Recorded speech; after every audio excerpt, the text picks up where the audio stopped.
저는 항상 토트넘을 위해서 정말 최선을 다하고 있고 제가 해야 될 것들을 하는 게 선수로서 중요할 것 같습니다. Yeah, football is never individual. So scoring goals obviously is very good, but just want to help the team, and that's what everybody did. 손흥민 선수를 공갈 협박한 일당들이 체포된 소식은 제가 그제 어제 뉴스탑10에서 전해드린 바가 있습니다.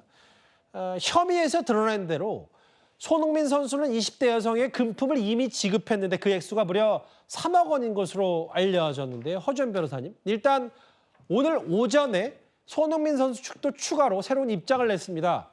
좋은 감정을 가지고 그 20대 여성과 만난 건 맞다. 허위 사실로 부정한 영향, 본인이든 팀에든 미칠 부정적 영향을 우려해서 공갈 협박에 응할 수밖에 없었다라고 얘기하면서 3억 원을 건넸다는 얘기를 했어요. 그렇습니다. 3억 원을 실제로 교부를 했다라고 하는 것은 지금 경찰이 의심하고 있는 공갈 혐의가 기수에 이르렀다 이렇게 보셔야 될 것 같습니다. 그러니까 협박 행위를 통해서 실제로 금품을 교부받는 상황까지 갔었다는 거예요. 그런데 임신 사실에 대해서 초음파 사진을 보냈다라고 하는데 지금 수사기관에서는 이 사진 자체가 조작됐을 가능성이 상당히 크다고 보고 추가적인 조사를 벌이고 있는 상황입니다. 이게 만약에 조작이 돼서 허위 사실로 협박을 했다라고 하면 양형 단계에서 굉장히 무겁게 처벌될 수 있는 요소기 때문에 이 사실관계가 좀 밝혀져야 된다는 생각이 들고요.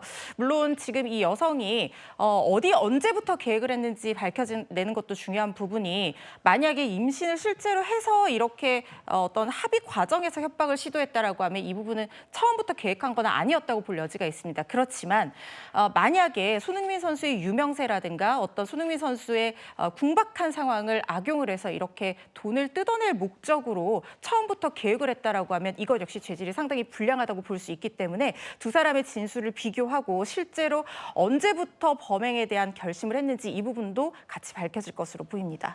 일단 교제했던 건 맞고, 근데 이제 그 이후에 초음파 사진을 발송하고 금품 요구해서 3억 원을 손흥민 선수 측이 줬고, 그런데 각서까지 썼는데 다시 추가로 금품을 요구해서 이거를 수사당국에 맡길 수밖에 없었다는 게 손흥민 선수 측의 얘기예요. 그 얘기 한번 다시 볼게요.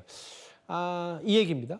그리고 임신 자료는 조작된 거고 손흥민 선수 아이를 임신한 적이 없다. 그런데 이제 장현주 변호사님 보니까 경찰은 이 공갈과 협박에 방점을 두는 거지 이 초음파 사진이 맞는지 틀린지 임신 여부 이런 거는 지금 경찰이 본격적으로 들여다본 것 같지는 않더라고요. 일단 본질적인 쟁점은 아닐 겁니다. 결국 수사기관으로서는 공갈 협박, 그러니까 사람을 협박해서 금품을 갈취한 내역이 있는지 이런 부분들을 중점적으로 수사를 할 것으로 보이긴 하는데요. 예. 수사를 하다 보면 만약에 저 초음파 사진이 조작된 것으로 완전히 허위 사실로 공갈을 했는지 이런 부분까지도 수사가 확대될 가능성은 남아있는 것 같습니다. 특히나 양쪽 진술이 좀 다르다거나 아니면 그 해당 여성이 지금 주장하는 시점과 손흥민 선수의 어떤 진술이 차이가 난다든지 이런 부분들이 발견된다라고 한다면 수사기관으로서는 당연히 이 공갈 행위에 대한 이 범죄 사실을 밝히기 위해서라도 이 초음파 사진의 어떤 조작 여부라든지 그리고 각서를 쓰게 된 경위라든지 이런 부분들까지도 당연히 추가적으로 수사할 가능성은 있어 보이고요. 그렇지만 이제 이런 부분들이 수사 과정 속에서 이렇게 또 언론에 알려지게 된다라고 한다면 또 손흥민 선수의 사생활과 관련된 부분들이 있기 때문에 수사는 수사대로 이루어지되 관련된 부분이 공표되고 이런 부분들은 아마 자제가 되지 않을까라는 예측도 가능해 보입니다. 그러니까 이제 또 달라라고 7천만 원 요구해서 선처 없다라고 해서 했는데 조금 전까지 뉴스탑10 시작 전까지는 경찰이 이 20대 여성과 40대 남성의 구속영장을 신청했다면 허주연 변호사님 보니까 이제 검찰도 구속영장을 청구했더라고요.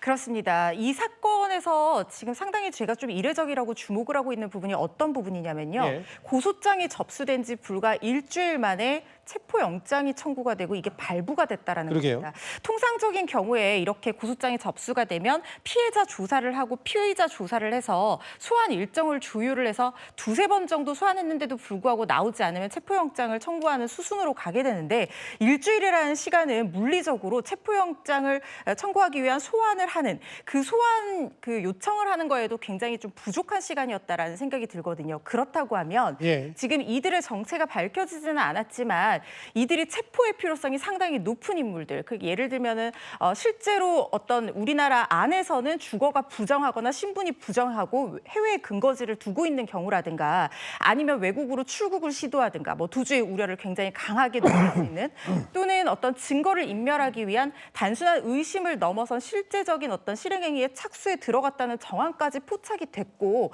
이게 인정이 되고 소명이 됐기 때문에 체포영장이 발부가 된 거거든요. 예. 그렇다고 하면 이들이 도주 우려라든가 증거인멸 우려는 상당히 높은 상황이라고 볼 수가 있고 그래서 지금 아마 체포영장이 시한이 만료되는 것과 맞춰서 구속영장까지 청구가 된 상황으로 보이고요. 구속 가능성은 상당히 높아 보입니다. 알겠습니다. 과거 교제한 건 맞고 그런데 3억을 이미 줬고 그리고 7천만 원을 추가로 요구해서 이렇게 수사당국에 맡길 수밖에 없었다는 손흥민 선수의 추가 입장 발표를 중심으로 해서 검찰도 이제 구속영장을 청구했다는 얘기까지 하나하나 만나봤습니다.